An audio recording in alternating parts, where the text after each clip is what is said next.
Hello, everyone, and welcome to Mind Gap Podcast. Thanks for stopping by. If you like what we make here, please do us a huge solid and hit the like and subscribe button down below. We also live stream the podcast every Tuesday at 8 p.m. Central, and I host a video game live stream on Saturdays at 8 p.m. Central, so come by and hang out. If you're feeling extra giving, please check out our Patreon page. The link is in the description below. Thanks for tuning in, and enjoy the show. Mind Gap Podcast.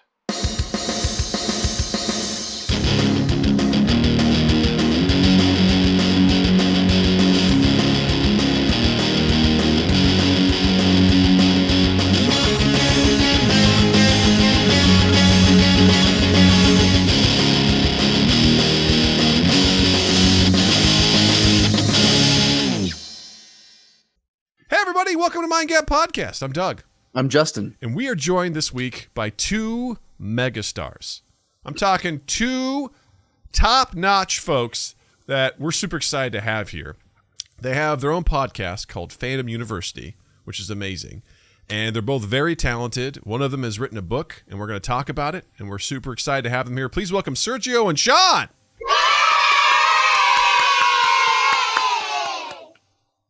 Hello. Hi. I'm Sergio. I'm Shaun. So for those of you listening to the audio version of this, this is Sergio's voice.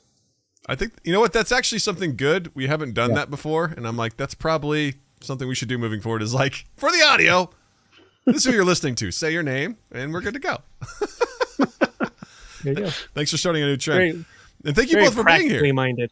Thanks Yeah, for of course. having Thank us. you for having us. Yeah. Yes, this is super exciting.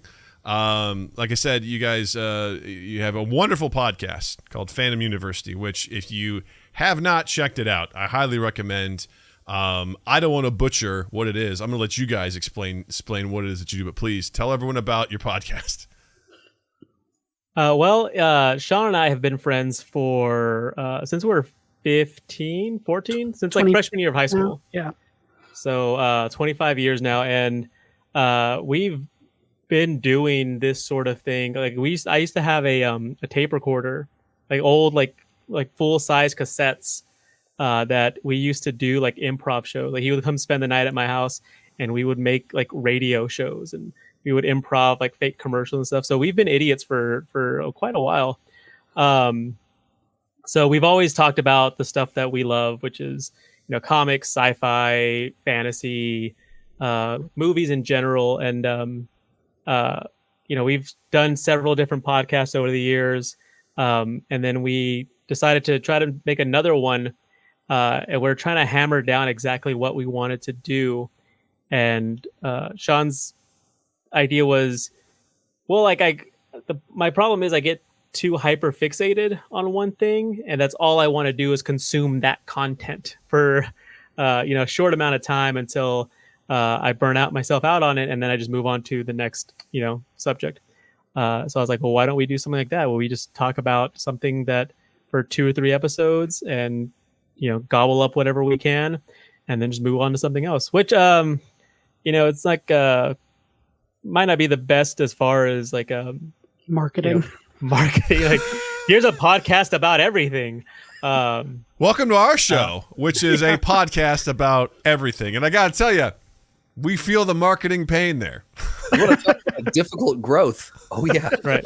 Yeah. So, like, we'll do a couple episodes on Aliens. It's like the Aliens franchise, Ripley, Xenomorphs, all that. Then we'll do a couple episodes on the Eternals. And then we'll do 3 episodes on, what else have we done? Resident Evil.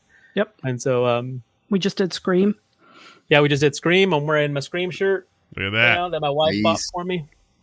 But we Shaun has a MFA from the Iowa Writers Workshop. I have a master's in humanities, and so we tried to talk about, and like through what we've studied and learned, it's the idea of tropes in genre and subtext and all that kind of there are certain things that we read into the stuff that we consume that we didn't see as kids, that we didn't notice, and now with, like I said, what we've learned and what we've studied, like we can't unsee them. And so like we really dig into like a more like scholarly, scholastic look into like all the dumb stuff that you wouldn't normally think deserve a scholarly or scholastic view. I love it, and I gotta say, I want to talk about it more in a little bit. But your breakdown of Alien, I love the Alien franchise, so that was a real wonderful journey for me to go through all of that. So yeah. Thank you. When we get into it more, there's something that was very near happening that I never thought Doug would admit to. So we'll get into that. But I was as soon as he said it, I'm like, I'm gonna have to check this podcast out. Well, before we go too much further, please tell everyone where they can find you if you want to share your socials, and also where to find the podcast, all that good stuff. Please share anything you'd like to share right now. Shaun, we'll start with you. Well, I mostly hang out on Twitter. I'm at Shaun Hamill, just all one word. Sergio actually handles the Fandom U podcast social, so I'll kind of let him take over there. All the hot takes on that Twitter account are mine. No, my personal is Sergio TX, Sergio with a 1 instead of an I. But yeah, everything else for the podcast itself is Fandom U Podcast, Fandom U Podcast at gmail.com for email, Fandom U Podcast for Twitter, Linktree / Fandom U Podcast that has a link to everything. So yeah, that's where we're at right now.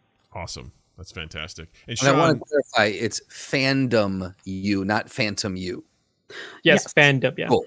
Just making sure for all the listeners, it is Fandom U. That's right. Should be Phantom U. Should we change the name of the podcast? Let's not do that again. That would be our second name change. Oh, we did it all wrong.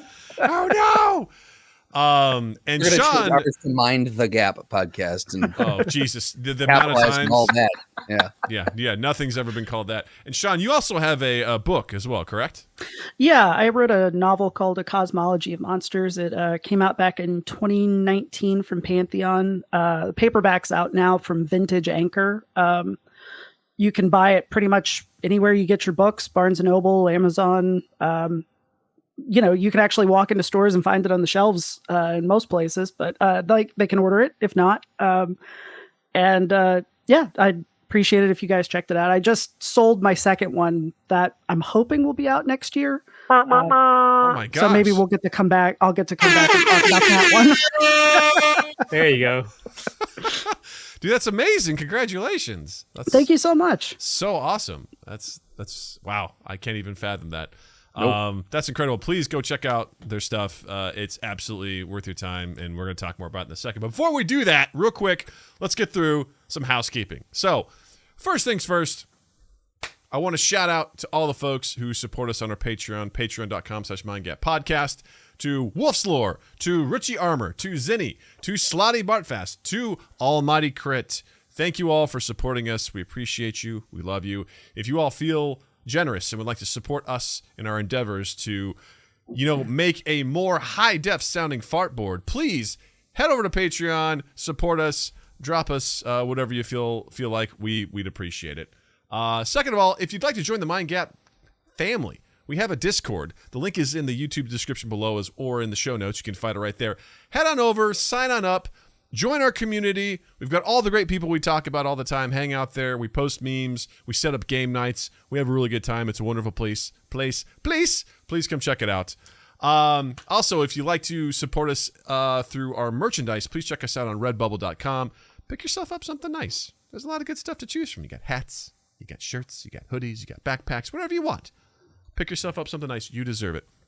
And of course, we live stream on our YouTube channel at youtube.com/mindgappodcast. Tuesdays, 8 p.m. Central for the podcast. Saturdays at 8 p.m. Central for the video game streams. We had a wonderful video game stream last week we played Pummel Party, which was a real treat. It was a hoot and a half. We had some really great and disturbing shorts that we put out there. So learned a lot of stuff about Doug and his mom. Boy, that was a really fun clip that amazingly in just an hour span got like 1,000 views, and then it just full stop. And I was like, that's what I'm talking about. And I want to say special shout out to Lunchmeat74. Thank you for the subscription, because that screen name, I'm like, that's exactly who we were looking for. So thank you, Lunchmeat74. I'm glad you're aboard. Welcome to the Mind Gap family. We appreciate you. And one final thing. I have an assignment for you. One thing for you to do this week, if you'd be so kind, if you like what we do and you want to support Mind Gap Podcast, do us a favor. Head over to our YouTube channel, youtube.com/MindGapPodcast. Find your favorite video. Could be a full episode, could be a short, could be a throwdown, Ask Practical Doug. Find your favorite video and share it on your social media. Do us a solid. Take something that you like from us and share it with the world. We'd appreciate that. If you could do that for us, we'd love you forever. Thank you for your support. And that right there is housekeeping. We're wrapping it up. Give us to your friends like you gave them the clap. Bravo. There you go. That's how we do it. All right. Let's get into the good stuff. So, first things first, I want to say, Shaun, I noticed on your website there was a blurb about your book from Stephen King. What the fuck? Yeah, that's pretty cool, right? Holy shit.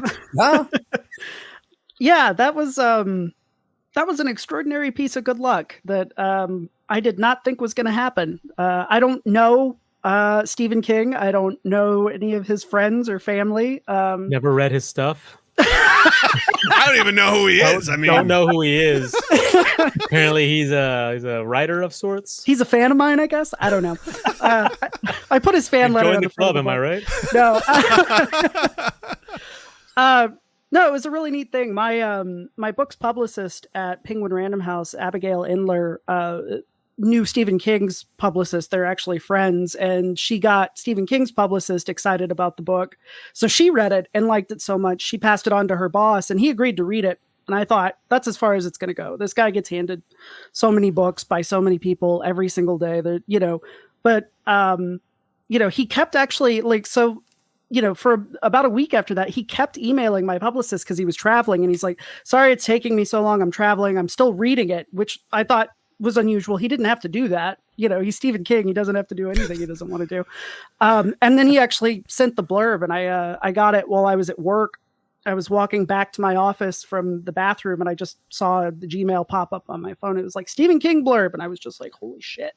So I went to my office and I sat down, and I just kind of lost it for a minute. Like, I actually wept for a minute there, which isn't rightfully so. Yeah. That's in a lot understandable. Of ways, and it's really been a big help to the book. It's really helped get it in front of a lot more readers than I think it might have otherwise. So it was such a generous thing for him to do, and such a great validation from one of my all-time personal heroes and inspirations. So, basically my life is peaked is what I'm saying. And it's all downhill. Here, baby. Obviously joking, Shaun, I said, don't know who he is. Like, that was, as a teenager, I knew who Stephen King was, obviously. Like, he was famous enough to have, passing familiarity. But Shaun was a huge fan. Shaun would talk about his books and recommend them to me. And I'm like, man, I'm going to play video games, readings for squares. Talk to girls. Yeah. I wasn't talking to girls then, not in high school. Post high school, though. Yeah. Oh, yeah. I was like, I was still reading Stephen King, and you were talking to girls. Yeah. I'm going to go neck with some hottie and make out point. I'm gonna read. You can be in your bedroom reading Cujo, loser. How did you learn to Cujo up in the 50s? Is that? I love it. Slutty Barfast says the next one you need to get is R.L. Stein to get a blurb, and then you'll be good. Then you'll be all set to go. That would be amazing too. I wouldn't say no to that. Yeah, I was checking out your website, and I saw that, and I was like, holy shit! Like, I mean, Stephen King is. I'm a huge fan of his work. I love, almost everything he's done. It's just so imaginative. So yeah, I can only imagine when you talked about like getting that Gmail thing come through. I just started sweating. Just the idea of like, bing, Stephen King blurb. I'm like, ha! I get that enough when someone's like, yeah, we want to be on your podcast. I'm like, holy shit, why? Why? I mean, I'm thrilled, but why? That's amazing. That's how I acted when Sergio told us we'd been invited on your podcast. Well, you're very generous. So, Thank you. I did. You're very generous. You're very generous. But that's so amazing. Just, kind of the first thing I want to talk about is like, what's so fucking cool about writing? Like, I've tried to write things. Now let me throttle back on that a little bit. I've thought about writing. I've come up with ideas. My head is a playground of ideas, but getting them out and onto paper is just, it seems like it's just an impossible task. Like I'm riddled with doubt. I'm like, I don't know really how to write. Sound I know like a writer to me. It's like, I know what I was gonna say that tracks, man. I'm like, I know stories. I've watched movies. I've read books. I know the beats, but I don't have any confidence in my writing whatsoever. So I'll get started and I'll write something. I have a lot of things that I've started, and then what'll happen is I'll take a break from it for a really long time and I'll come back to it. I go, this wasn't bad. Why did I stop? It was because, I don't know, name a reason. And I stopped. I just, found a reason to not do it. How do you do that? Well, okay. So Yeah, I want to know this too because I'm in the same boat. One of the things I got to teach for a little while I was getting my MFA. And one of the things I always told my students, and I really do believe this is true, is that talent is a lot more common than people give it credit for. I think, especially when it comes to writing, with sports or music or acting, like there is a certain age range to kind of make your mark, right? But with writing, it really doesn't matter. I mean, it can help if you're young and good looking, obviously, if there's a pretty photo to put on your book jacket, but it's not a prerequisite to being published. So you can take a long time to develop. And I think that stubbornness is way more important than talent when it comes to finishing and getting things published. Sergio can tell you, like, before Cosmology, I had a different book that was making the rounds with a different agent, and that book didn't sell. That agent left the business and left that book hanging, so I basically couldn't sell it because it had already been all over town to the wrong editors. I'd also applied to MFA programs right out of college. I didn't get into any of those, but then the second time around, I did get in, and I got into Iowa. I got another agent, much better agent, and wrote a much better book, and that one got. That one, but I still had trouble finding an agent for that one. But they would do this thing at my MFA program, for example, where agents and editors, because it's Iowa and it's like this very prestigious program, agents and editors will fly out from New York just to meet the students there. Holy because shit. Yeah, like it's a program that puts out a lot of like Pulitzer Prize winners and stuff, like people way more talented and famous than I'm ever going to be. I was also in classes with. And I would meet with these agents and try and pitch them on this book. Well, it's about a family running a haunted house, but there's real monsters too. And they're just like, no, thank you. Thank you so much for coming in. No. And it wasn't until like almost the end, all my friends are getting agents, but I just kept showing up. I signed up for every meeting I could get. And, finally I met the right person, and that he is still my agent, Kent Wolf. And he was the one who knew, like, he put me through the ringer with Cosmology on edits. Like the book I turned into him was twice the length of the published book. Like we spent a year working on it. And there were times, most days I felt like I was failing every single day. And still the book sold. And I still feel like kind of a failure because like it never hit the bestseller list. It didn't win any awards. I only have 1,800 Twitter followers. Like it doesn't, but at the same time, the book is still selling 2.5 years out. So like, the goalposts keep moving. Right. But the point is, like, I don't get any of that if I give up every time that like one of those things went wrong. And honestly, most days at the page, it feels like it's going wrong too. And it's only like a cumulative, like, basically it's peasant work, right? You got to put your back into it and just shovel shit every single day. And eventually, suddenly you've got a book and it starts to take shape. And if you're lucky, you've got something, So that's a really long answer to your question, I feel like. Honestly, from some of the stuff I've seen creatively, doing improv, I met a lot of really talented people. Also, I went to Columbia College, Chicago, for music business, which, as you can tell, is working out. But I met a lot of people who were super fucking talented, but they were lazy. Mm-hmm. And that always blew my mind. Where did Sergio go? Why is he off of my screen? Oh, he's frozen on my screen. Uh-oh. Yeah, mine too. I think we lost him. Anyway, he'll come back. They always come back. Come back to us.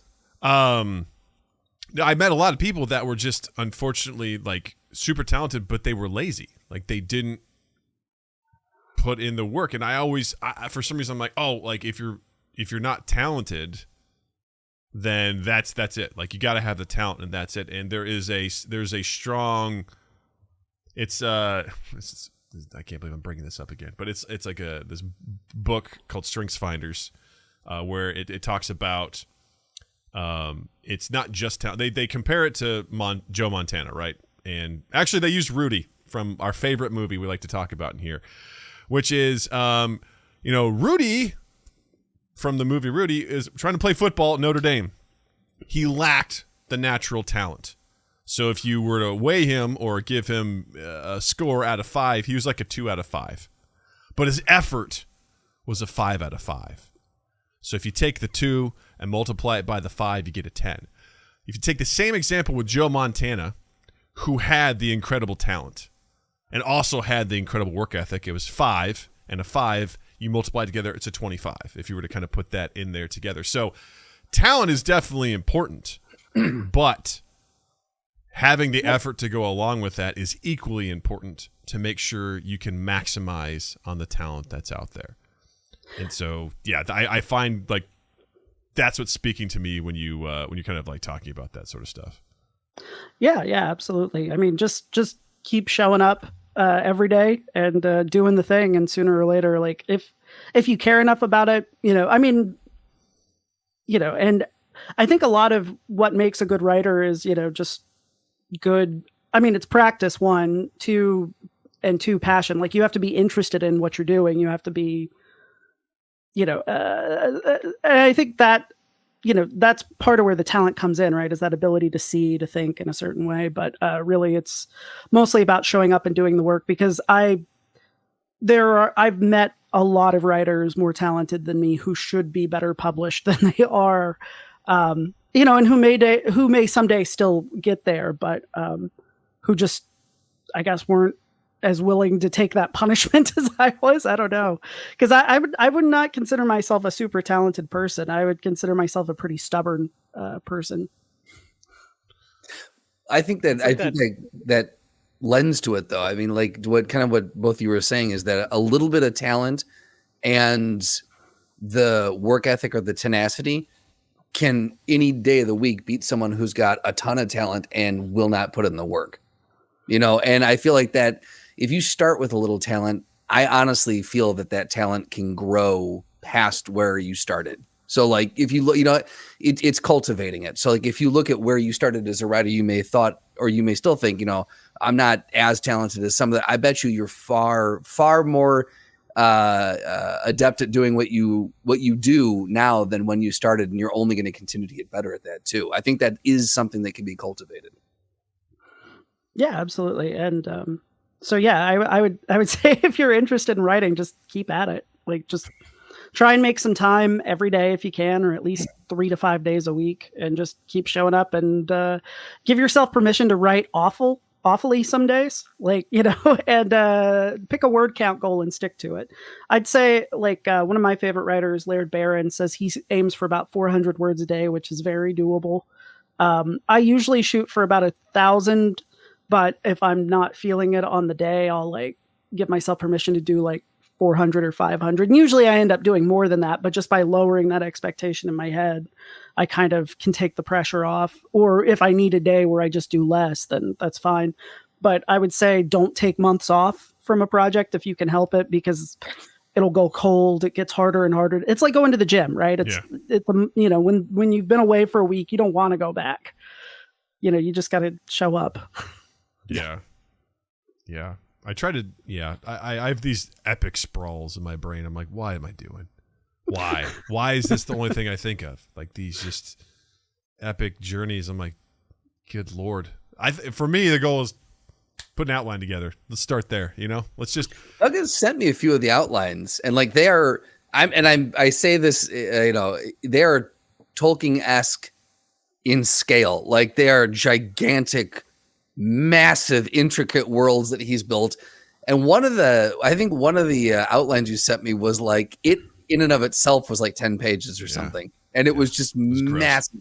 Really but gross. Again, it was a great fucking story. All I wanted to do was like sit down and write the fucking thing because I want to read this. Yeah.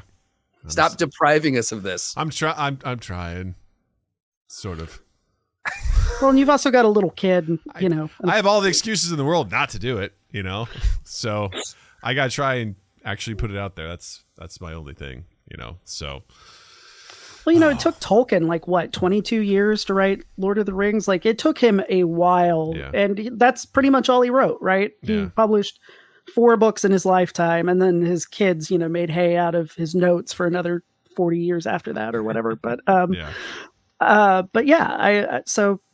you know, there's no timeline on this. That's what's great about it. Like the only timeline is your actual lifespan, right? Like, you know, as long as you're still here, you can keep working on it. That is a good point. The idea that it's not like, well, I missed my chance. I'm turning 39. That was it. That was my only shot. I had 39 years to write a book, and now it's done. So, you know, unlike an athlete where there's definitely a physical, like, you know, finite amount of time that you could really like get the most out of what you can do, or even you know, I don't know, I want to like say like, you know, like they're talking about Uggo writers and like the Uggo writers are the best because they're the real quick cave dwellers in the chat.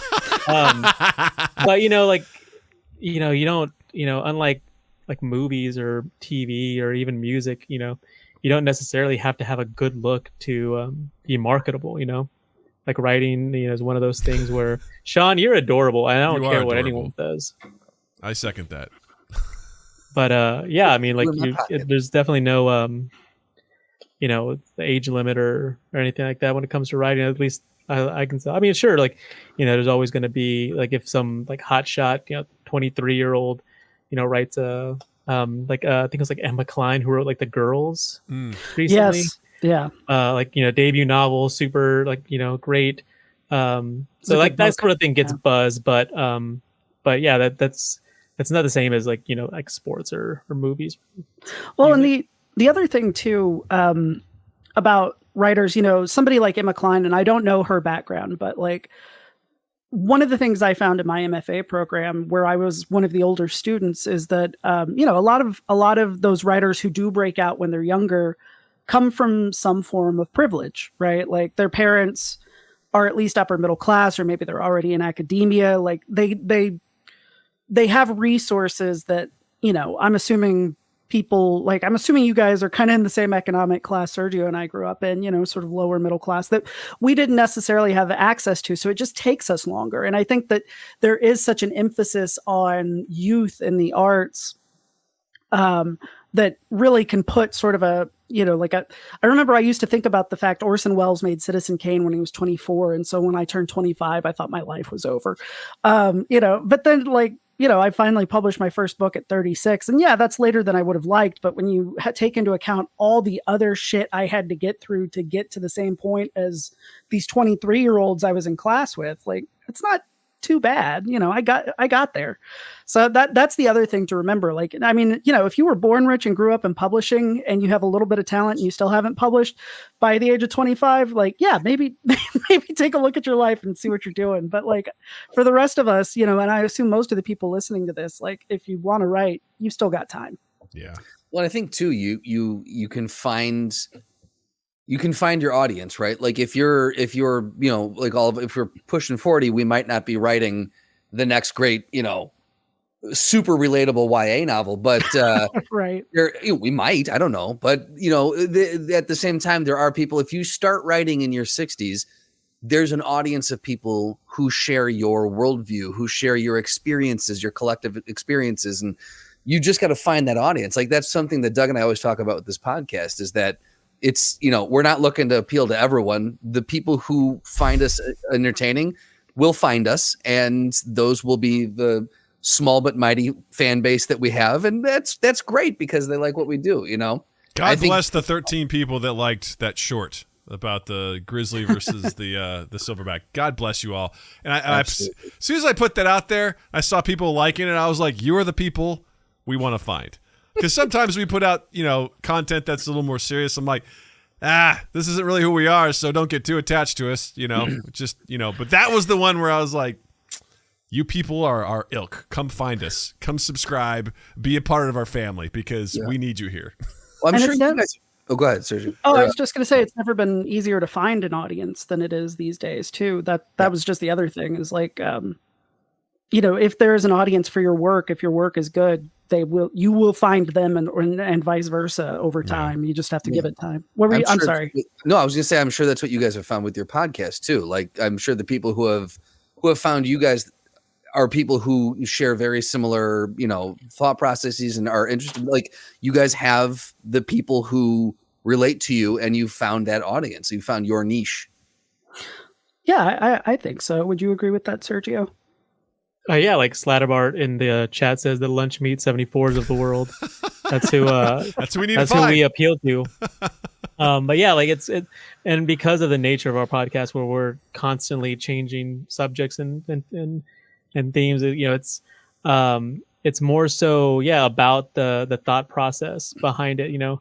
Rather than like we're going to do a podcast about the Scream movies, and week in and week out we're going to talk about some different facet of the Scream movies. And so obviously if you're a fan of the Scream movies, you'll probably like the podcast, but instead we only do a couple episodes on those movies, and rather than just appeal to the fans of Scream. Obviously we want them to listen as well, but we want people who enjoyed our episodes on aliens, on the xenomorphs, because they enjoy like how we break things down and how we discuss certain topics and themes, and like I said, our thought processes behind them.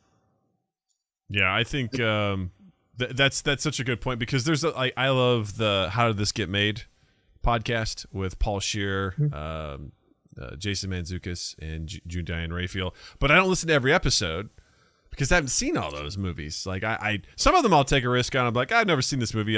It sounds wild. It should be fun to hear and break it down. But I love it when they do a movie that I have seen, because I'm like, let's tear this shit up. Let's do Face Off. I want to hear what you guys think about Face Off. And Face Off was great. Yeah, it's a wild ass movie. For me, I've seen Scream 1, but I haven't seen the rest of the Scream movies. And that movie to me, I remember it was a sensation. Yep. I don't know if I was just too young or what. I'm not super into horror movies either, so I was like, meh. It didn't really affect me. So when people are like, Scream's back, I'm like, okay, that's cool. Like, I mean, whatever. It's a movie. That's cool, I guess.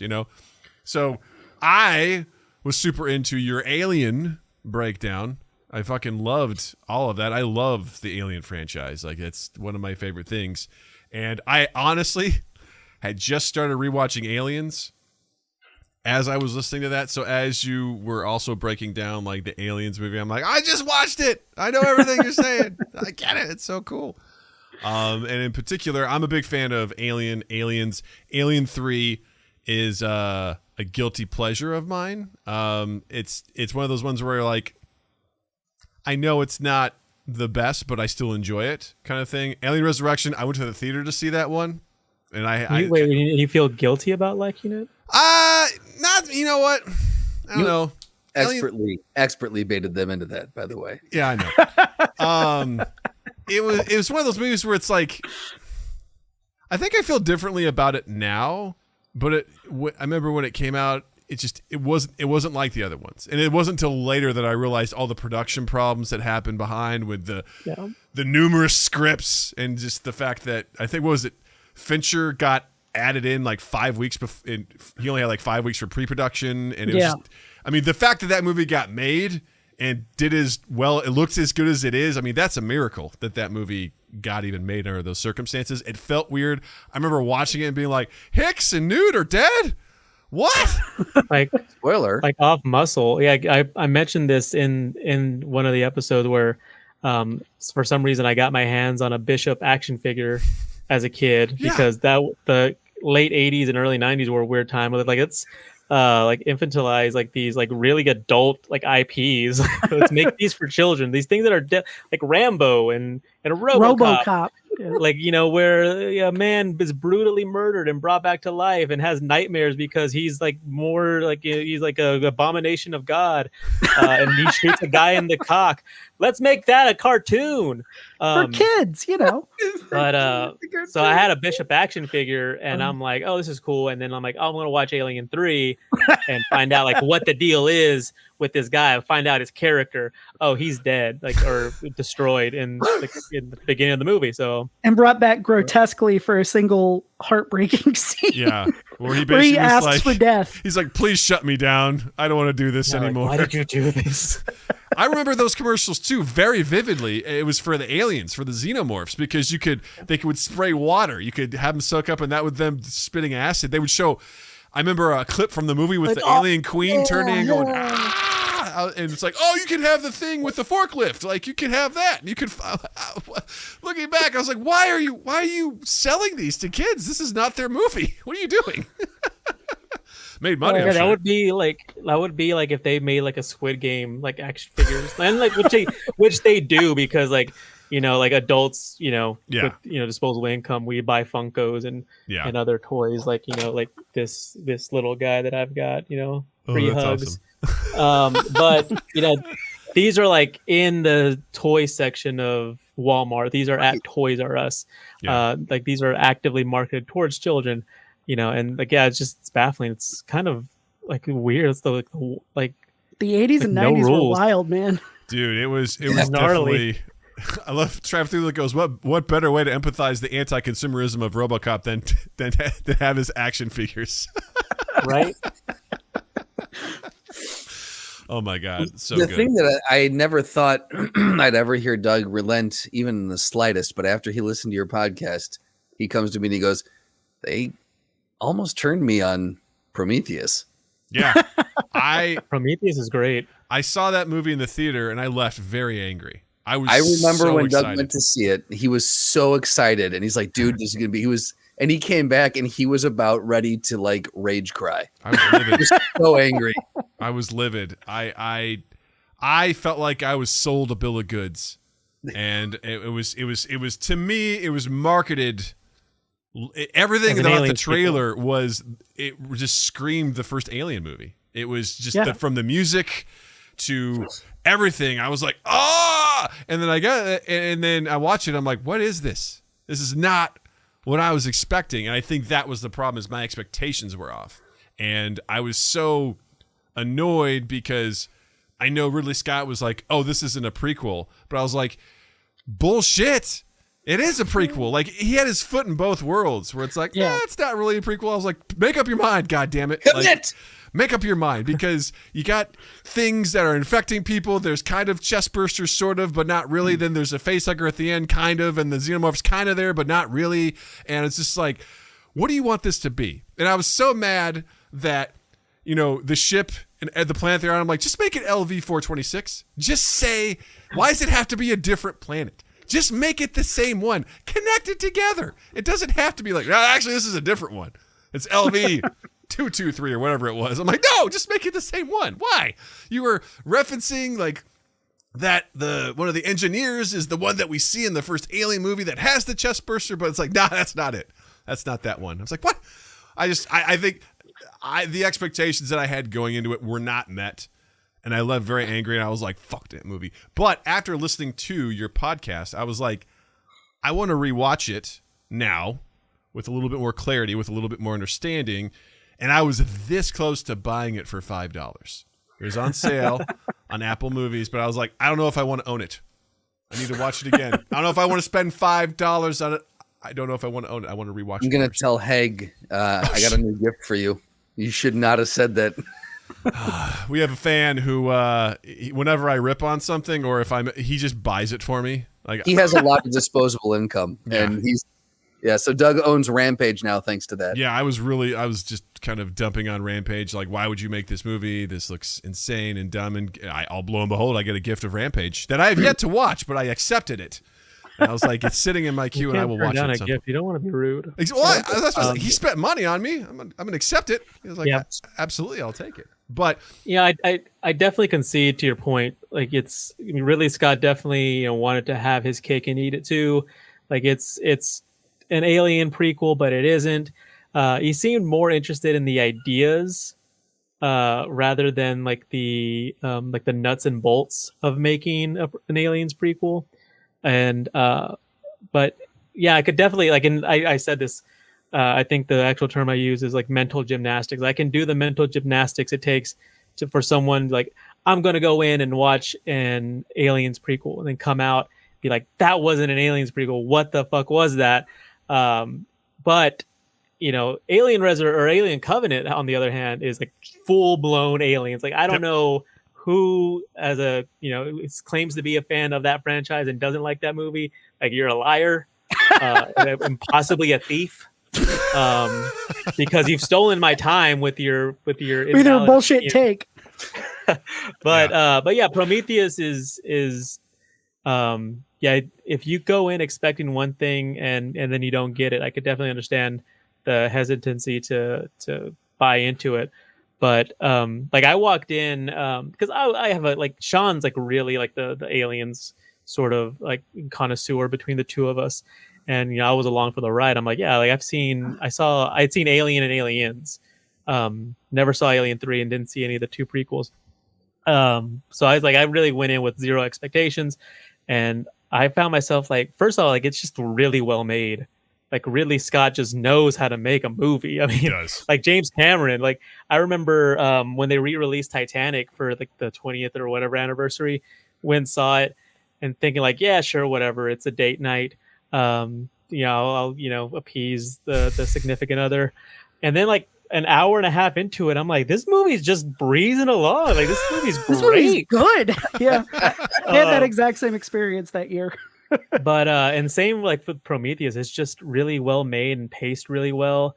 And like I said, it's more about ideas than anything else. And that's really what we gravitated toward, is why we both enjoyed it. Yeah. And I will say, Doug, that I walked out of the theater feeling exactly the same way you did back in 2012. It took me a while to kind of come around on the movie. I had a similar journey with Alien 3, where like the first time I saw it, I really didn't like it at all. But like over time, I sort of grew an appreciation for it. And I feel like in the last episode of the Alien arc, we had on Sarah Welch Larson, and she wrote this great, very short book called Becoming Alien. And she makes a really convincing case for Alien 3 in that book. She makes a convincing case for all the Alien movies, but 3 in particular, like, because when we were rewatching the movies, that was the one that actually I was like, I remember thinking this was better. Like, but then I read her book and I was like, okay, no, she resold me that bill of goods. Sure. Absolutely. No, I think that because I'm going back, like, again, distancing myself from it, the idea of it is fascinating. It's like, it's the idea of like, where do we come from? Right. It's less about this threat of this perfect monster that is just there. And it's everything, the visceral way that it's the egg hatches and lashes onto your face. It's just so aggressive. And I was expecting that. It's like, where do we come from? Is it this thing that disintegrates at the very beginning of the film, but we don't ever reference again? Is that Earth? We don't know.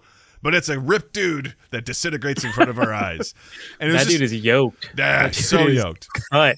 And it's beautifully, it's a beautiful film, wonderful acting, all that sort of stuff. But at the same time, story-wise, I was like, make up your goddamn mind. What is this?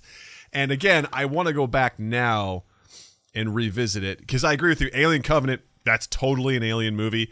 I watched it. I was so depressed when it was done. The ending just really in my gut hit me. I was like, no. What a gut punch. Oh, yeah. Such a gut punch. And I've been really reluctant to go back and rewatch it because of that. I was like, that's a sad ending.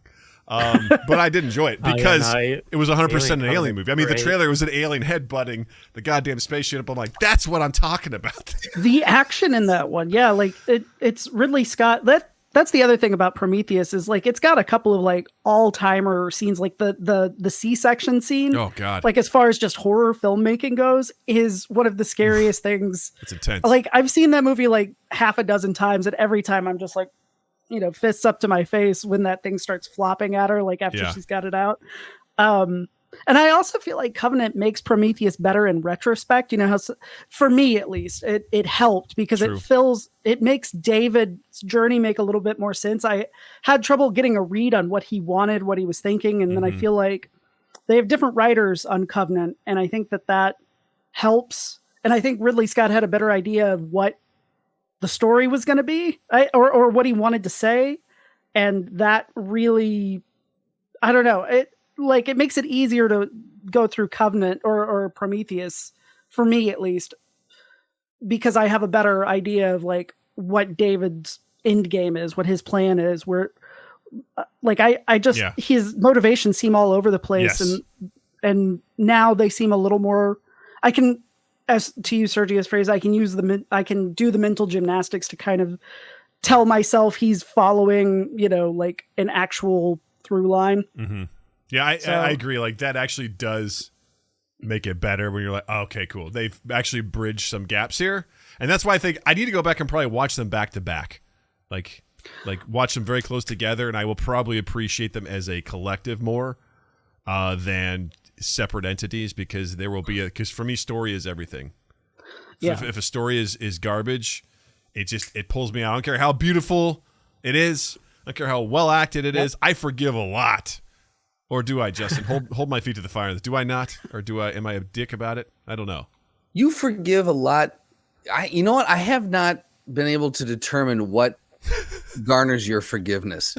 Like your forgiveness is very circumstantial. I don't know what the circumstances are, but there's some that you're just like, fuck that. That was a garbage horseshit move. Da da da da da. But then you're like, Battlefield Earth. I'll watch it again. What? Hey guys, that's my guilty pleasure movie. I want you to know that. Now I know. I've never seen it. I tell you what, you guys should do a whole episode on it. Do you feel guilty about liking it? Here's the thing. I know it's bad. And it's one of those things like if someone were to walk in on me while I was watching it, there would be some shame. They'd be like, what are you watching? I would turn off the TV. Like you got caught watching porn? Yeah, I would say this isn't Battlefield Earth. I'd rather be watching porn than Battlefield Earth. That's what I would say is like, get out of here, I'm watching porn. That's what I would say instead of saying this is Battlefield Earth. Like it is an objectively bad movie. It is not. That's Alien John Travolta. You can't fucking fool me. Oh yeah, right. I learned what a Dutch angle was by watching that movie with a film friend who's like, Jesus Christ. What's with all these Dutch angles? I go, what's the Dutch angle? He goes, watch this next scene. He goes, it's tilted. He goes, every goddamn shot, establishing shot is tilted. He's like, why? I'm not going to lie. I think a solid 80+% of that movie is shot Dutch. Like I don't understand why. Like, yeah, I think the tripod just wasn't working or whatever. Whatever they had it on, it was just like the settings were off because. And special thanks to our director of photography. Yeah, it was all I could do. No problem. I got in a bad accident. My foot and my legs are just a little uneven. It looked good to me. I thought it looked great. I don't know. But I've never seen it. So. Visual gags on a podcast were great. Yeah. No, you guys, I would love for you two to watch it and give me your thoughts on it. It is not I'll a good watch film. It. But I read the entire book. I forced myself through the entire thing in high school, and that was awful. Yeah. That took me forever. Because I thought the movie was going to be good. So when I saw the book in the store, I was like, new sci-fi movie. This is going to be amazing. 1,000 pages. Let's do it. And so I begged my mom and she bought me the book at the grocery store. And what a waste of money for her. And what a waste of time for me. Yeah. But good for L. Ron Hubbard and Scientology. Right? Yeah. him. Yay. Yeah. Way to go. Yeah. I mean, dreams come true. Great actors. You got Forrest Whitaker, Academy Award winning actor. You got Barry Pepper. John Travolta. I mean, there's a slew of people in there, and it is a stinker of a film. But I remember in one of your episodes, you guys mentioned that guilty pleasure films, like they're not a real thing. Like I don't subscribe to that. I don't feel guilty about anything I like. He's a sociopath. He doesn't feel guilt at all. I don't feel any sort of emotions. There's a very. I don't feel any emotions. No, I mean it's like, yeah, like because I remember like growing up like as like a punk rock kid and like hearing a song on the on the pop station, on the top 40 station, thinking like that's got a fun little beat to it. Like no, I can't like that. like I only got to listen to 3 chords into Truth, dag nabbit. And then like I just kind of like that's like no, I want to like what I like, you know. And I'm too old to like try to put on airs. I've got an entire Taylor Swift wall. For those who want, for those who are listening to the audio podcast, you can't see it. But look at that. For those on YouTube, Tell them what your doormat says. My doormat is a gift from Shaun and mine's best friend from high school as well. There's the 3 of us. Now my camera doesn't work. The 3 of us are collectively known as the 3 assholes. But it's a doormat that says, "I hope you like Taylor Swift." Nice. And the women who come to clip our dog's toenails because we're bougie like that, like they like my wife opened the door for them, and they're like, "Well, what if we don't like Taylor Swift?" And my wife told them, like, "Well, you're gonna have to talk to my husband about that." That's amazing. Real quick, what kind of punk rock stuff did you like? Oh, you know, the usual, like Op Ivy, Rancid, everything Religion. from like The Clash, Bad Religion. Yeah, I actually saw Bad Religion live for the first time. Like every single time I try to catch them in concert, something would happen. And so I finally saw them a few months ago, like back in October, I think. That's awesome. Which was awesome. I mean, like they just stand there. I mean, they're older than us, obviously, like 50. Yeah. But I mean, that's all they need to do, right? You know, like I sound like the record. I'm fine with that. I'm good with it. Yeah. Yeah, they were. But yeah, you know, Bad Religion, The Clash, all that, Ramones. I saw Bad Religion. They opened for Blink-182 when I was 17. Yeah, that's a concert I did not. I was like, I am not going to that on principle. Like I am not. And to which, and like again, like we like roasted our buddy who was gonna go. Like his girlfriend got them tickets, and we're like, can't believe you're gonna go to that show. Bad Religion, Blink-182 should be opening up for them. You're such a sellout. And he's like, it's a free concert ticket to Bad Religion. Like I was like, I'm gonna go. Like, screw you guys. I had no idea who they were at the time, and even then, people were like, "You're old," and that was like 20 years ago. 20 years ago, yeah. They were old. Blink-182 fans. Yeah, right. Yeah, I'm a big Blink-182 fan, so yeah, that's. I don't know. Again, I was like, is that my guilty pleasure? Am I not supposed to say that? You know, I like Blink-182. I like them. They're the reason why I learned how to play guitar. So, you know, God bless them. Except for Tom DeLonge. That guy can eat shit. A crazy psycho. Anyway. That's weird. That guy took a left turn. Yeah, he took a left turn. He you know what? I will give him props. He leaned into what he likes, which is aliens. So, you know, good for him. Sure. You know, good for him. And now one of the guys from Alkaline Trio is in Blink-182, which is... Yes, Matt Schuba. Which is weird. Yeah. It's like I remember like growing up listening to Alkaline Trio and thinking like this is the complete opposite of Blink-182. Yeah. All these songs are about death and drugs and suicide. Mm-hmm. And now one of those guys sings about falling in love at the rock show. It's true. He does. He does. And that's what you call amazing. What do I think about the world we live in? Trev through this is what I think about Matt Skiba joining Blink. I've enjoyed the albums they put out. I thought it's been good. Both of them, Wolf and Noah, are like, okay, but aliens. But aliens, though. But aliens, right? So guilty pleasures. So Sergio, you don't believe in them. You like what you like. No. You shouldn't feel guilty about what you like. I don't think you should have to. I mean, just because you like something that's either, knowingly like trite. I don't want to say terrible. I mean, but even if it's terrible, like by most metrics, if you like it, who cares? You know? Mm-hmm. Yeah. Yeah, the world's literally on fire. What's that? Like, we're probably all going to be dead tomorrow. Like, there's a good chance this is a wrap for us. As a species. Thank you for the experiment, but this is all done. Goodbye. So yeah, listen to Enjoy Your Katy Perry song by Rachel Platten. Yeah, listen to Firework. Yeah. That song's great. Firework lips. It does. Dude, like show me someone that does not get like hyped to that song at the gym and I will show you a dead person. Well, I'll tell you what too.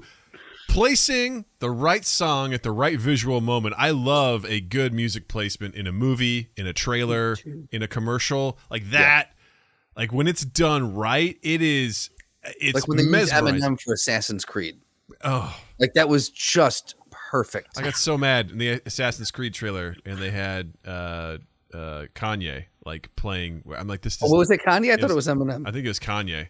I don't know. Was this for the Michael Fassbender movie? Yes, and it was. Like, I don't remember that. the first trailer, and I was like, this does not fit with what I'm seeing at all. Get it out of here! Like, don't do that. It's so weird and off-putting.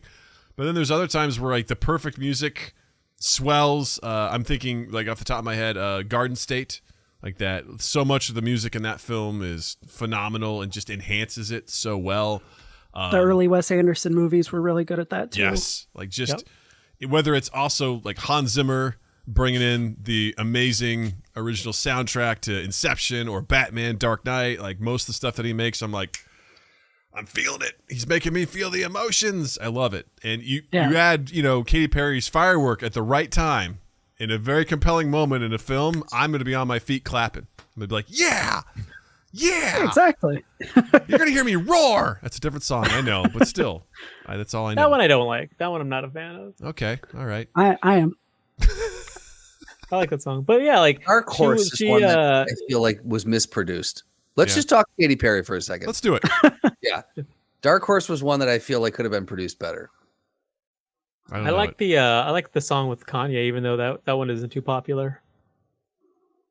I liked it because it was like it wasn't like typical for top 40 radio. That's I'm a fan of doing something that isn't the norm. Whether it be pop singer making a song that. Someone like Billie Eilish, like her songs don't really sound like anything that you're going to hear on top 40, or at least didn't 2 years ago. Right. I'm sure that you've got like the subsequent copies of a copy of it now that that sound is hot. But yeah, like anything that's sort of like zigs when you think it's going to zag. Like I'm at least interested in. Like I might not like it, but at least at least you're swinging rather than going for the safe play. I enjoy the thing now, which is I'm going to do this song, but it's going to sound like this genre. I love like what's that one? It's like I can't remember the name of the channel, but they basically were like, we're going to take this popular song, but we're going to pretend it's like a 1950s like doo-bop like genre, but applying it to it's something jukebox. I can't think what it is. Yes. Oh shit! I know, it's driving me nuts. I can't think of it. Or there's a lot of Hero by Foreigner. Or a lot of. I remember one time Googling Foreigner. I'm like, damn, these guys have a lot of good songs. Postmodern jukebox. That's what it is. Yep. They do a whole slew of just different like popular songs, but in different genres, which is amazing. I've seen a lot of guys like Alex Melton, who's like, we're gonna do this popular Newfound Glory song, but pretend it's a country song. We're going to do it like it's country. And I just love hearing, what if Blink-182 wrote, Semi-Charmed Life by Third Eye Blind, and they do it in the exact way, and it sounds like Blink-182 did it. Yeah. I'm like, that is so cool. It's so much fun to just take another spin on it. And I hate country, but hearing like one of my favorite Newfound Glory songs as a country tune, I'm like, God damn it. You're making me like this. How dare you?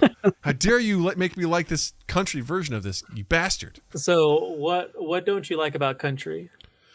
Part of it's where I was raised. It's there's a lot of baggage that goes along with it. A bunch of racist people I grew up with, really liked country. And my dog just busted in. What's up, dog? Well, yeah, my dog and my wife, all of them been busting in. What's up, dog? How you doing? Cool. All right. Well, thanks for coming. No? All right, cool. We're going to stay. I just... And there's my daughter. Hey, little one. And there goes my dog. Door's open. Here we go. No more swearing, guys. We'll let it out. But I think for me, country... a lot of the typical... Where I grew up, the typical topics were like, I got my beer in my Ford F-150... Gonna go punch a bull and deliver a calf. I don't know how they go, but it was just it didn't speak to me at all. It was nothing. It just I hate a steel guitar. The sound of the it's just like nails on a chalkboard to me. I can't do it. Yeah, just Traf Dulu said that your dog heard you're talking shit on country. Like, no, not on my watch. And what's great, there's there's nothing you said that's wrong. But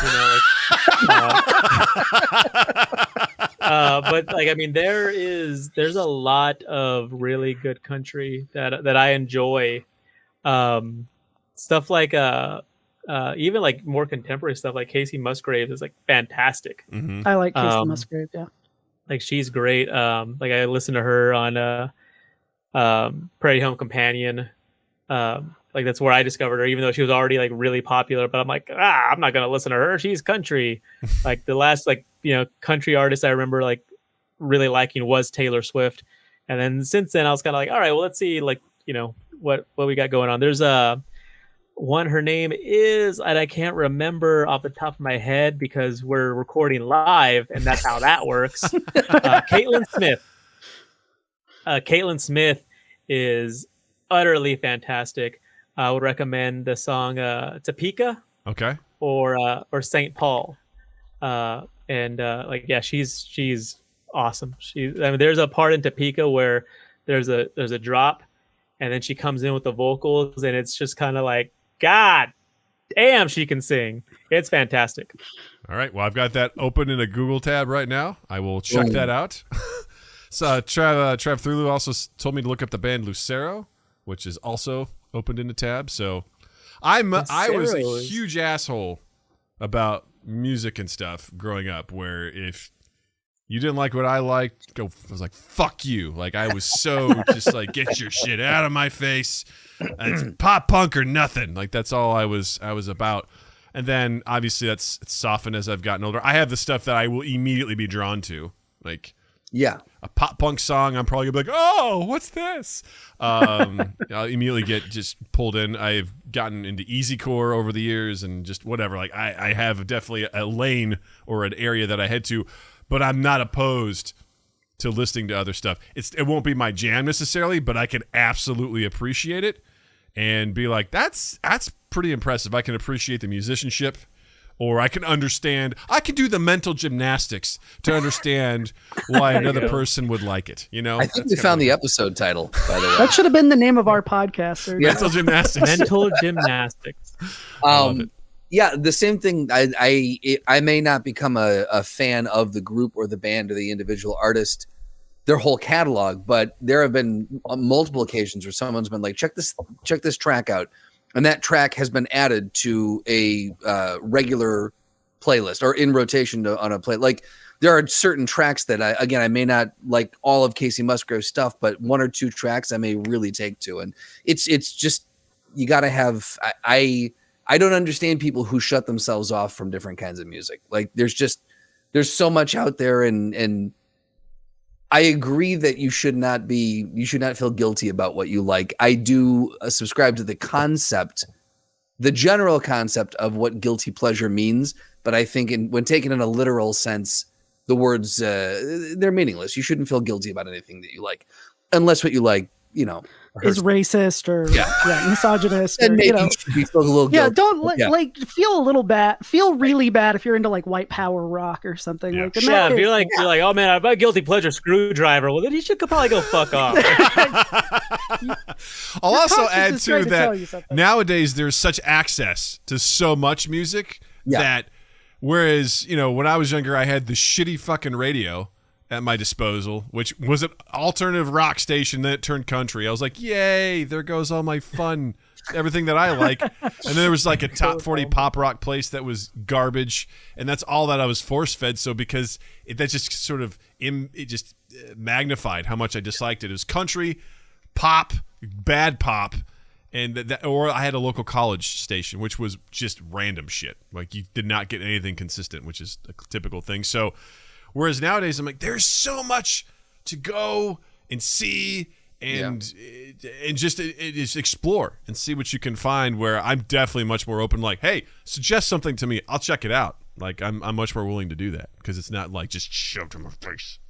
Well, yeah, and I mean when we were younger, like you're mentioning, part of being young is being very protective of the things you like because it's an integral part of who you are. Yes. But I think it's also like, you only have so much money, which meant you only owned so many CDs. Yes. And those CDs were also a part of your personality, because if people are coming over, they're going to want to know what you've got, you know.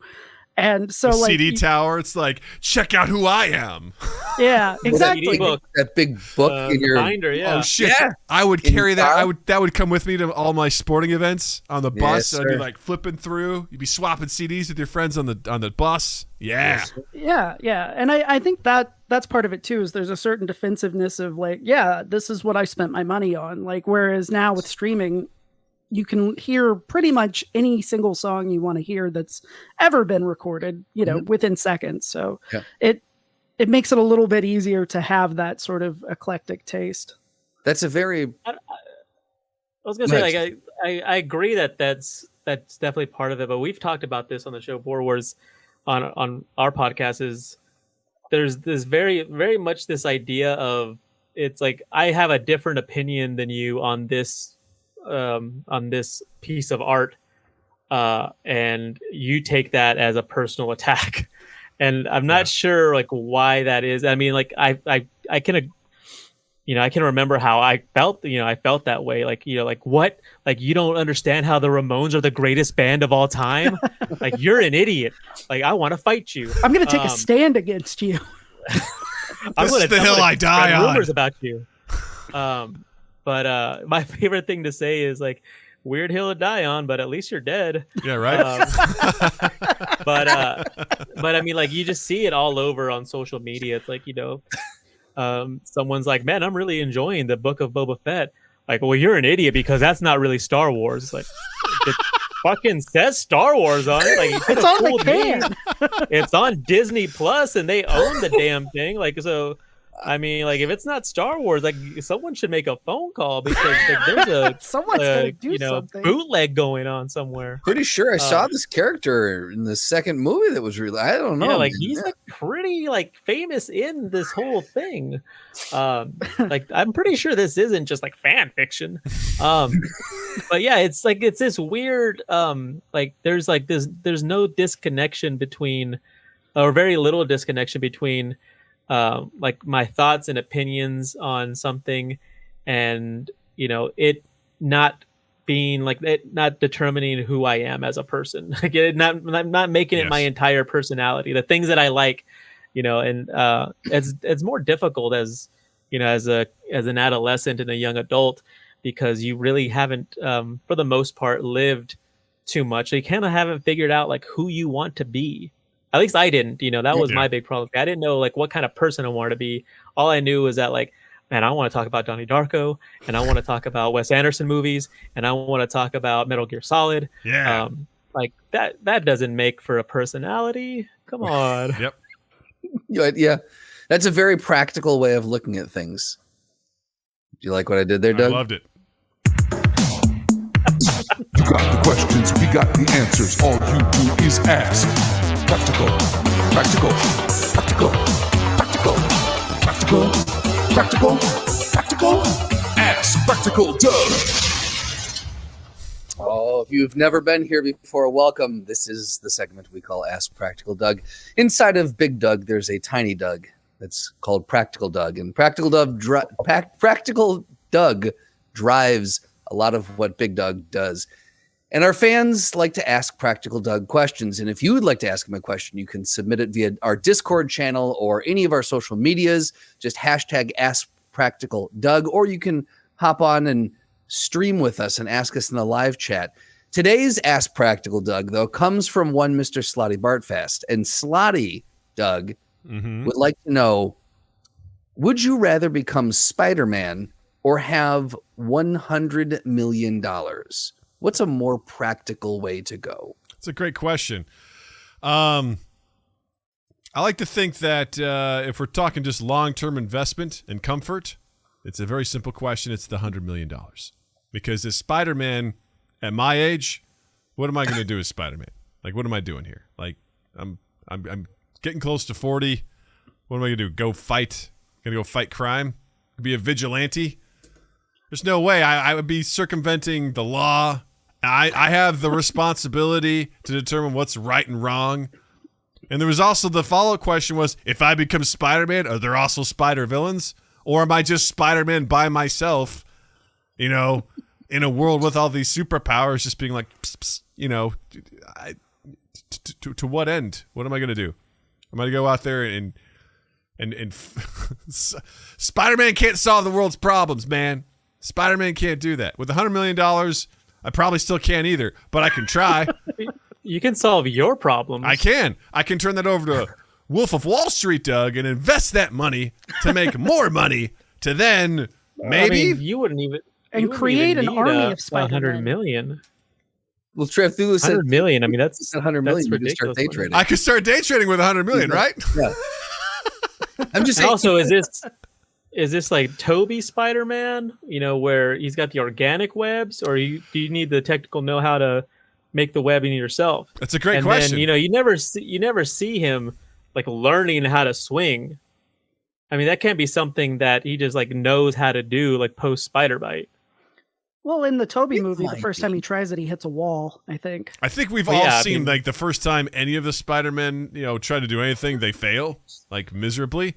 Which is part of what's great about them, yeah. Yes. So, and does Spider-Man have like healing abilities? Does he regenerate? Well, that's what I was going to fast? bring up. Is his physiology such that if you were Spider-Man, would you be more comfortable in your 39-year-old body as Spider-Man than you are in your normal human body? I'm going to say yes to that. I'm going to say no. I'm pretty sure Spider-Man has he's got obviously he's more resistant to things, but I feel like he's got some sort of regenerative ability. I mean, he heals Hold on. quicker, doesn't he? Sergio? No, it goes. He just heals faster than normal, but it's not awesome. Not like Yeah, I would say like, you know, like He doesn't if, need- like certain like bumps and bruises, like he'll bounce back quicker. I mean, like you've seen like a spider, like, you know, you swat a spider down and it falls to the ground. Like it's good. It's surely it plummeted to its death and then just, you know, scampers on. scurries off. I mean, he we- doesn't need Neosporin to heal cuts. I mean, we've seen, you know, Into the Spider-Verse, you know, the older Peter, he's like, yeah, he's got a stretch. He's got a bad back. He's broken his back. Like, he's been serious. This is the wrong time in my life to become Spider-Man. Like, this is if I don't know how to make webs, I 100% don't know how You to can do still that. be a writer. I could still be a But you writer, can't be Spider-Man. but I can't be Spider-Man. 100%. Your Spider-Man window is closed. Absolutely. You don't start this journey being a vigilante as Spider-Man with superpowers at 39 years old. That is a recipe for disaster. That's like Joseph Gordon-Levitt and The Dark Knight Rises just being given all of Batman stuff, like, go be Batman. That guy's going to be dead in like 2 days. He doesn't know how to do anything. He's a dead man. That's exactly what's going to happen to me if I'm Spider-Man. Give me that $100 million. I would love to see a short film following that character becoming Robin or Batman. I would just it's him in traction in the hospital, just going. He doesn't even have I like Alfred. to do it. Yeah. I just imagine him like looking at a device. He just presses a button. The fucking thing goes into his face. He's just like, oh God. He just gasses himself right away. Yeah. His line It's like, here's twitching all in the this shit. back. There's no instructions. It's all custom made. Good luck. Right. And I'm sorry, is he going to clean that entire manor by himself? He doesn't No. even have Lucius. He has nothing. He has absolutely nothing at his disposal. Like, he's a dead man. So, So He the lives answer- under an orphanage, right? Because the house was given to the orphanage. It's oh true. shit, That was that's right. creepy I guy. forgot But he about that doesn't even part. have a house. Oh man, He's got a Okay, cave. that just sequel lurking in the isn't.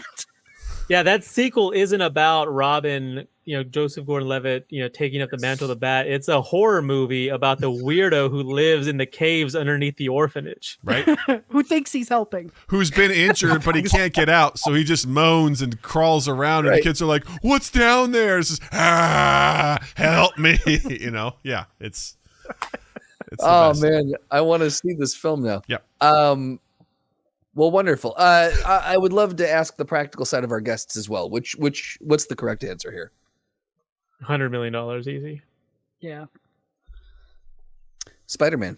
I mean, That's what I'm while it would be, I mean, like, while it would be dope, it would be awesome to be Spider-Man. That's Yeah. not practical. Yeah. You know, having $100 million. You know what also would be dope? Like having $100 million. Yeah, right. That is the practical. Also, am I going to be You're right. Spider-Man out in the suburbs of Chicago? What the fuck am I going to be swinging on? All I'm saying is you don't have to Slogging. be in this reality. If you are just becoming Spider-Man, you don't have spider villains. So I would say how I would spin it, pun intended, is you take that and you make yourself you put an act together. You could become some sort of like. There's so many. You make yourself famous. You become the celebrity. That's worth way more than $100 million. Think of what it could do for the podcast. Who gets it? Yeah, I knew it like visual stuff on an audio medium. Doug just sits there. The whole podcast is going, and Justin's doing backflips again. There it goes. Justin is hanging from the ceiling and recording from the ceiling. He's on the wall. But as usual, he did not miss. Yep. Yeah. Super fun stuff. Yeah. Great stuff. You just see him go swing by on the camera. What am I gonna do? Yeah, to me it'd be like the part where in Spider-Man where he runs on the golf course and goes psst, and shoots his weapon. That's what it's like for me out in the suburbs. Yeah. I guess I could drive into the city to do, park my car and then be Spider-Man. Like, Ada Park. Yeah. Yeah, no. $100 million. Fair enough. That is the correct answer, by the way. So well done, everyone. Well Yay! done. Cool. Well, that brings us to everyone's favorite moment in the show. Welcome to the Throwdown. Woo! We made it. All right. It's We made it time. here. It's time for the Throwdown, where we put two things into a fictitious arena and we make them fight to the death, and we decide who will come out victorious. Justin seems perplexed by what we're about to embark on. Our Council of Elders. One thing I've never done before, and another one I abandoned midway through. So here we go, Doug. This week's Throwdown is Tracer from Overwatch versus number 5 from Umbrella Academy. Which one was number 5? He's the guy that can time travel. The one after number Oh, the 4. kid. Yes. In love with the mannequin, yeah. Yes. The emo child.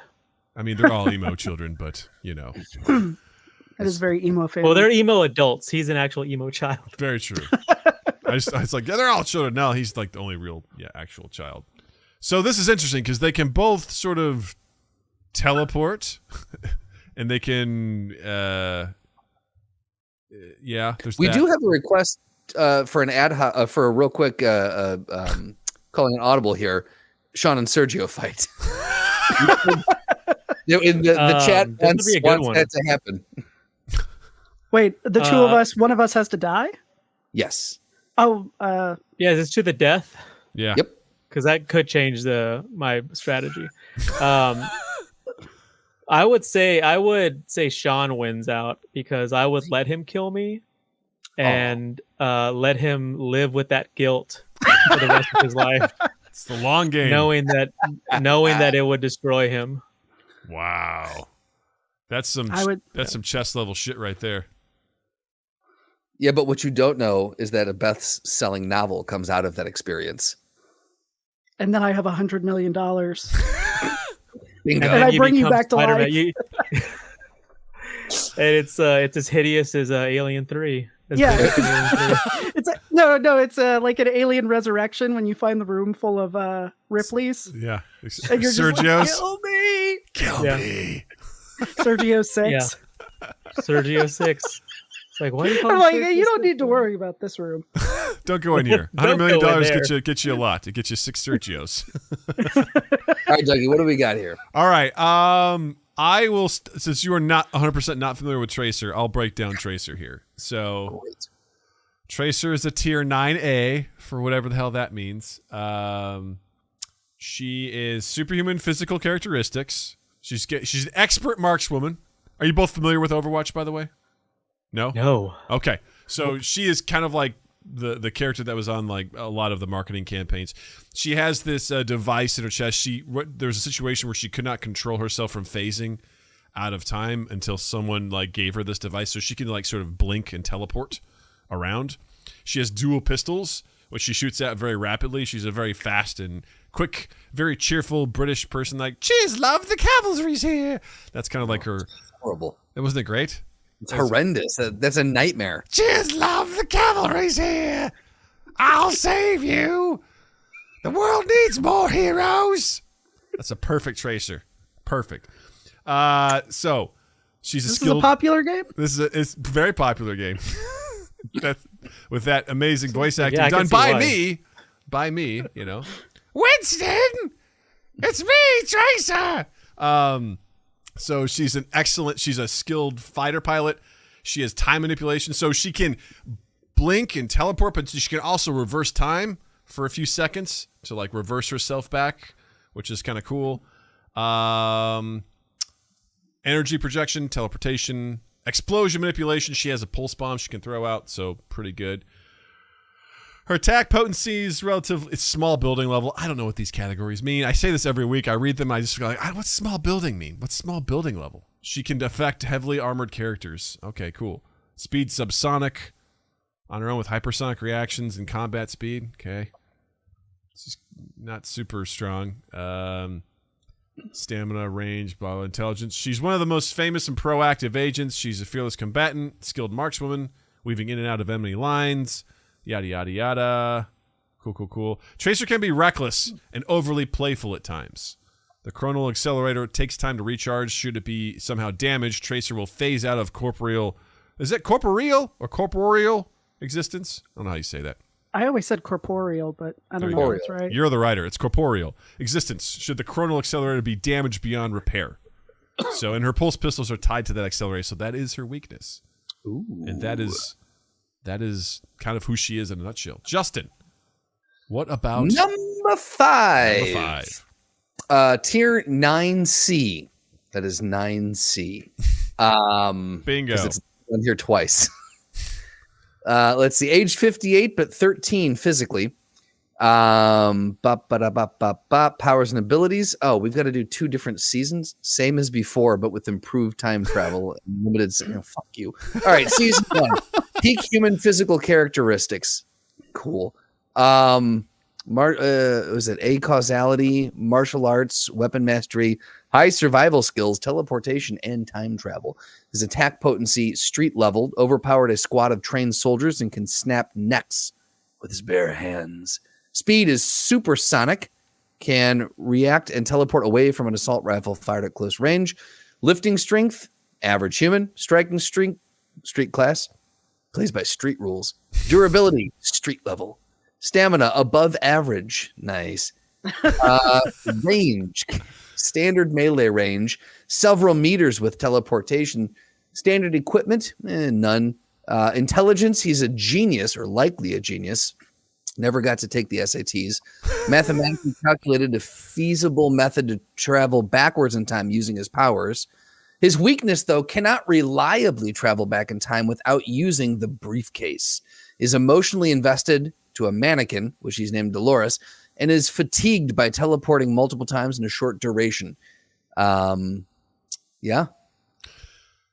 So that's him. So my initial thoughts are, powers-wise, they're pretty similar as far as what they can do. Although I will say I think Tracer has the advantage because as long as her chronal accelerator is going, she can just sort of blink continuously with a small recharge. Like that's not based on her stamina, so to speak. Whereas it seems like if number 5 tries to continuously jump back in time or do stuff, it could be tiring. Although in season 1, you do see him basically eradicate a bunch of professional assassins just very easily, like with no trouble whatsoever. So he's definitely very skilled. I mean, I feel like it's a little unfair, right? Because a video game character is by nature designed to be fun to be, right? Usually. Yes. And tends to be overpowered because you get to feel like you're special in this other world and better than other things. Whereas the characters in Umbrella Academy, their powers are more like curses. Yes. And they're just absolutely miserable sons of bitches to a T. So it's almost not even like a fair fight, really, because one is like just an absolute God spilled a person, and then the other one is like a god. I don't know. I mean, that's how I'm reading it without Yeah. being overly familiar with either franchise. Sure. I haven't seen all of Umbrella Academy. What do you think, Sergio? Yeah, like I'm gonna have to agree with Sean. Like, you know, like the cast of Umbrella Academy, you know, they're miserable and they kind of hate themselves, and they're kind of screw ups because you know, if they sort of they're doing, you know, what they were essentially raised to do in any sort of proper fashion, they wouldn't, you know, be separated like they are at the beginning of the show. And then whereas Tracer sounds like she's a badass, you know, and Oh, no. Oh no! No! It's being character made. too. There he is.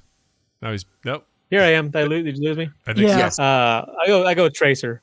Okay. I had a really amazing argument. Yeah. Like, it was so profound and so well spoken and articulate, and now it's lost to the ether. I go with Like Tracer Tears in the Rain. because Tracer just like tears in the fucking rain, my guy. That's an arc we need to do. Blade Runner, my goodness.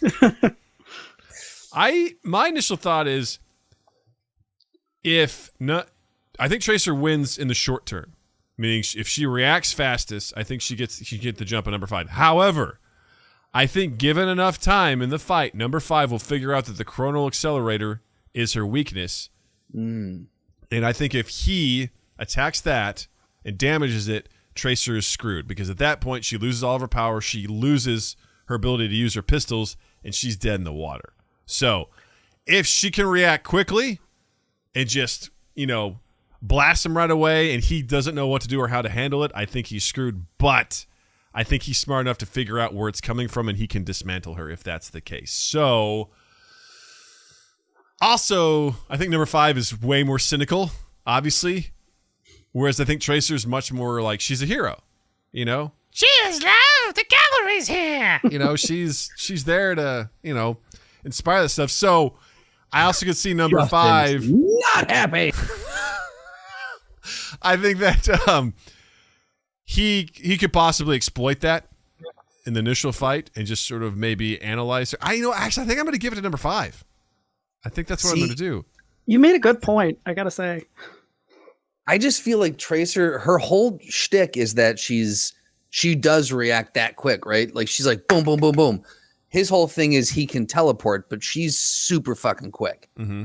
Right? So if they're battling, unless he can teleport backwards or forwards in time, like, because his whole thing, he's not quick, right? He teleports. Correct. Right. So teleportation and time travel. So can he teleport from point A to point B? I think so. And that's what Tracer can do. Okay. So their So he powers doesn't are have, like, similar. Okay. His limitation is that it's endurance based. Hers is technology based. Well, also hers, he's melee. She's got pistols. True. That's the thing. Like, if they're both hopping around, and she can keep the distance between them. But the thing is, he's eliminated a bunch of highly trained agents in a diner, like at close range. Right, but They none of can't those teleport. agents could also teleport. That's true. They also didn't know what was going on. So Right. If the two of them are going at it, if they're engaged in a fight, Tracer, as nice as she is, hero as she is, she still kills people. Yeah. For sport. But I think it's a Who matter among of, us? I think it's all in how fast can he figure out? Can number 5 figure out what's going on with Tracer? If he doesn't, he's screwed. If he does, I think he wins. So, and I don't know. I'm just going to put Noah's saying he is by the numbers faster than her. Is that because he's 9C? I don't understand that. He can react to assault rifle fire at close range. She can keep up with Genji, who is a ninja, like a cyber ninja. So, yeah, she's incredibly fast. I am just going to put my weight on the fact that I feel like number 5 is smart enough to understand what's going on, and he's still able to match, I think, her to a certain degree of what she's doing, and he will figure it out, and he will disable her. I think that's what it is. And I think even with those pistols. I think his over Braun. Okay. his cynical nature, his bastardly nature, his ruthlessness is actually going to tip in his favor because he is going to be there to kill. Whereas obviously if they're throwing an arena, they know what's going on. I think Tracer's playful nature will actually put her at a disadvantage, and I think number 5 will win. Wait, hold on. Let me just look back one more time at number 5's. Where are you guys getting these numbers from, by the way? We just know them, apparently. It's from an amazing site called versusbattles.fandom.com. Okay. And these are linked to us right before we go into the Throwdown, so we get to go and look at this sort of stuff. And it's... Well, here's the thing, too. He is fatigued by teleporting multiple times in a short duration. Is she fatigued? Hers is... Or does she... She has... In the game as it plays, she has a certain number of like jumps she can make before they recharge, but they do recharge. But it's purely based on the technology that she has. They will indefinitely recharge. She can do a certain amount, in a certain amount of time, but, All right, I'm calling it. Number 5 for the win! Yeah! That's as definitive as it gets right there, ladies and gentlemen. There you go. You heard it. R.I.P. Tracer. R.I.P. Tracer. Ultimate rips. That was so much fun, guys. Thank you so much for this. This was incredible. This is the part of the show where we want to essentially, if you have anything that you're watching, that you're reading, that music that you're listening to that you think our listeners, our viewers should check out, by all means recommend to them. If it's anything you got going on, please. Sergio, we'll start with you. What do you recommend? Well, I did a huge disservice to a very good friend of mine, who does the Fumbling 4 podcast. In the plugs, I am also the co-host of the Dungeons and Dragons Lorecast, where we talk about D&D every week. So what I just watched the first 3 episodes of the Legends of Vox Machina. Yes, which is the animated series. It's behind, it's the same folks that behind Critical Role, and the characters from their first campaign, from their first season, they've now started a cartoon that's not very much adult based, very much for the adults, not for the children. But it's on Amazon Prime, and it's a lot of fun. It's never in my wildest dreams that I think I would see another cartoon based on Dungeons and Dragons on TV. I've also watched the first 3 episodes, and they were fun. I'm looking forward to see. Yeah, they're a lot of fun, and I'm not expecting anything to genre shattering, world breaking. If I watch it for 30 minutes and I feel like I had a good time, then it was worth watching. Agreed. No guilty pleasures there. No guilt, no fear, no happiness, no joy, no emotions. Nothing at all. Sociopath. Yeah. And by the way, I'm like the Russian from Rocky 4, but short and out of shape. There you go. I like it. And dumb, because Dolph Lundgren's actually a genius. He is. Very smart guy. It's crazy. Like, how is that fair? Like, you look like that and you're like a rocket scientist? Like, what the fuck? Like somebody stole some extra ingredients when they were mixing up old. He Dolph rolled well Lundgren. in his stats, He really did. He was like, oh, look, 3 6s. 3 more 6s. Like, oh, no, these dice are weighted. Something's crazy. going on. Which, by the way, I want to say, Sergio, you were very wonderful to listen to, and the Fumbling 4 and the Almighty Crit. Your character was delightful. So thank you for being awesome. Oh, yeah, that's his name is, going back to Tolkien. That's an old joke that Shaun and our aforementioned friend Daryl made in high school was J.R.R. Tolkien. What does that stand for? And one of us goes, "Oh, Jimmy Really Rad." C.S. Lewis was Cool Stud. Cool Stud Lewis. Cool stuff, Lewis. They had these frat names. Oh, I love it. Yes. Yo, Jimmy Really Rad. What's up, bro? When they played beer pong together at Cambridge. Yeah, and just talk theology. That's right. Like Tolkien's what if all these, legends are true? Nailed it. Drink. No, I'm gonna do it. I'm gonna make up a whole language. I'm gonna do it. I'm gonna do it. I'm gonna do it. I'm gonna make 4 languages. Do you know what elves are? Because I'm about to explain it to you, bro. You better sit down. It's gonna take a while. Sit down for this one. It's gonna be a while. That's awesome. That's very cool. Shaun, what do you got to recommend? So I I just started. This isn't the newest thing, but it's the newest thing that I'm currently consuming. It's a fantasy novel by Naomi Novik. It's called A Deadly Education, and it's sort of I guess modern or contemporary fantasy. I think I'd put it in the same category with something like The Magicians by Lev Grossman. It's set at a magical school, but most of the students die because because all these magical kids are sort of concentrated in one place and there's no adults there. The school sort of runs automatically. So it basically kidnaps children from around the world and they just have to learn or die. And all these monsters are sort of attracted to all that energy. And basically it's just about this girl trying to survive, getting through all that. And just the different class systems. So if you're a rich kid, you come to school with a lot more magic stored up. Whereas if, you just get pulled off out of the suburbs, you've got nothing and start from scratch. It's really, really good. It's the first of a trilogy. I'm only about halfway through it, but if you're into fantasy, I highly recommend it. It sounds like it could be amazing anime. Is what it sounds like. You described an anime show. Yeah, I mean, I would make a very good show, I think.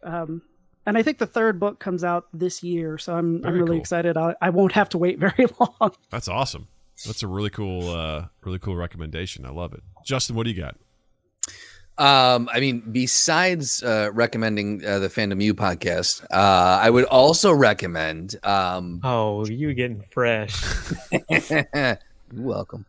I would also recommend the Fumbling Four, the Almighty Crit. We just did a guest spot on their podcast, and Sergio, again, like Doug said, in prep for that, I listened to the last 2 episodes of season 1, and in the last episode, Jimmy Really Rad came back, and instantly favorite character. Thought the delivery, the role play was fucking amazing. So I thoroughly enjoyed your character, as I enjoyed all of the characters on there, but yours stuck out to me quite a bit. So well done on that. And I would recommend everyone go check out. It's a very, very friendly way to get into D&D. If you've wondered what it is, go listen to this podcast. Yes. Justin got his first taste of it, and we had a really good time doing guest spots on there, and we'll let you know when that comes out. Should be coming out soon. Super exciting. I recommend, I just rewatched It Chapter 1 and Chapter 2, and god damn it, I love it. It's one of my favorite books, favorite stories, and I think they did a really good job with those movies. Second one isn't as strong as the first one, but still together, solid movies, really great depiction of Pennywise, and just, man, it was just, I really enjoyed it while I was walking on the treadmill. I was like, and I was watching it before I went to bed one night. Jill's like, Jesus Christ, this is what you're going to go to sleep to? I'm like, yes, because this is my comfort food. This is what puts me to sleep, is watching this clown terrorize a town in Maine. So yes, thank you very much. But if you haven't checked it out, It Chapter 1 and Chapter 2, I think they're solid. I think they're great films. You should check them out. And that's... My wife consumes by the gallon full true crime podcasts and true crime reality TV, and I'll be like playing something on my computer, and I'll just overhear like, and then that's when they found the 4 bodies. Like, what the fuck are you watching? She's like, oh, it's a good one. It's great. Like, it's a good one. It's a good one. We don't know what happened to him yet. We're gonna find out. They're gonna do the DNA swaps. It'll be great. It's gonna be amazing. Oh, yeah. Well, again, thank you both for coming in and hanging out with us. This was such a wonderful conversation. I definitely want to have you guys back. I feel like we just were scratching the surface. There's so much more I want to talk about. So we'll definitely have to have you guys come back sometime and do that sort of stuff. So one more time, please let everyone know where they can find you online, where to follow. Yeah, well, for the podcast, Fandom U podcast. That's FANDOMU podcast. Linktree, Twitter, Gmail. That's how you'll be able to find that. My personal Twitter account, which is my inane political ramblings and wrestling tweets, pro wrestling tweets, is SERG10TX. And then also the D&D Lorecast, the letters D and D Lorecast on Twitter, as well as Gmail. Awesome. And Shaun, where can they find you? I'm at Shaun Hamill, so ShaunHamill on Twitter. You can also my link tree is in the bio, so you can find all my other stuff there. But you can also visit my website, ShaunHamill.com. It's got all my links and links to buy my book if you're interested. So yeah, I hope some of you will check it out. Awesome. Very good. And please, if you all check us out on all our social medias at MindGap Podcast. And don't forget to check us out on YouTube. If you like what you're seeing there, hit the like button. Please subscribe. It would mean the world to us. And don't forget to check us out on Tuesdays at 8 p.m. Central for live recordings of the podcast. And Saturdays at 8 p.m. Central for a video game live stream hosted by yours truly. And please don't forget to check out Justin online as well. On Instagram and Twitter at Justin_Michael, spelled Mikel. It's the fun way of spelling it. And while you're in the online realm, anywhere where you can find podcasts, you can find us. So go ahead and do all the things we ask you to do every week, share and subscribe and all those things. And then 2east8th.com/mindgap. And then just keep an eye on all of 2east8 stuff. Do not forget that on February 8th, Tuesday, February 8th, we are premiering The Life and Debt of a Liberal Arts Major, our newest short film. The trailer is out now, so go to 2east8's YouTube page. You can check out the trailer. Our family watched it tonight, Justin. All of us. Ooh. And Jill's like, is he going to go rob a bank? I'm like, you got to watch the movie. I'm curious what your 5-year-old's take was on the trailer. Did she get it? Did she like it? She wasn't paying attention. Oh, man. Yeah, she wasn't paying attention. I'm sad. She didn't care. But She said it's a guilty pleasure. yeah, she's like, this seems like a guilty pleasure, Dad. I was like, that's my girl. That's right. Hang on to that guilt. Well, that being said, again, Sergio and Shaun, thank you so much. You guys are amazing. This was a wonderful conversation. So happy to have you here with us. Thanks for having Thanks us. for having us. Yeah. Thank you so Absolutely. much. And with that, I say, Justin, thank you. Douglas, thank you. Chat, thank you. Listeners, thank you. And you all have a dandy fucking week. Mind Gap Podcast.